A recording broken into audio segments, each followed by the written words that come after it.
তারা সকল footage check করে যেটুকু ফুটেজ তারা পেয়েছে 22 জন অপরাধীকে শনাক্ত করেছে। সামগ্রিক বিষয়ে যখন সেই বিষয়ে রেসপন্স করার জন্য শিক্ষার্থীদের প্রতিনিধিরা থানায় যায়, ডাকসুর প্রতিনিধি এবং হল সংসদের প্রতিনিধি মোসাদ্দিক, এবি জুবাইর, উম্মে সালমান সহ হল সংসদের বেশ কয়েকজন সবাই যখন সেখানে যাচ্ছিলেন, যাবার পরে সেখানে ওসির সামনে, পুলিশের সামনে, থানার ভিতরে মব করে সন্ত্রাসী কায়দায় হামলা করা হয় আমাদের প্রতিনিধিদেরকে। তো সেই প্রেক্ষিতে আজকে 96 ঘন্টা পার হয়ে যাওয়ার পরে বিশ্ববিদ্যালয়ের মাননীয় উপাচার্য মহোদয় এখন পর্যন্ত দৃশ্যমান কোনো পদক্ষেপ নেননি। আমরাও সেই প্রেক্ষিতে ডাকসুর পক্ষ থেকে একটি তদন্ত কমিটি করি, 7 সদস্য বিশিষ্ট তদন্ত কমিটির।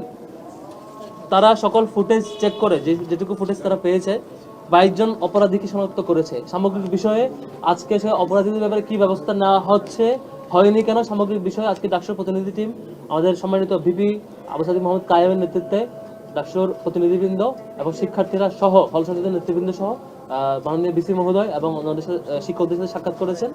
সেখানে কি আলাপ হয়েছে এবং আমাদের সামগ্রিক ব্যাপারে পূর্ণাঙ্গ বিবরণ উপস্থাপন করার জন্য উপস্থাপন করছি ডাকসুর সম্মানিত ভিপি আবু সাদিক মোহাম্মদ কায়েমকে।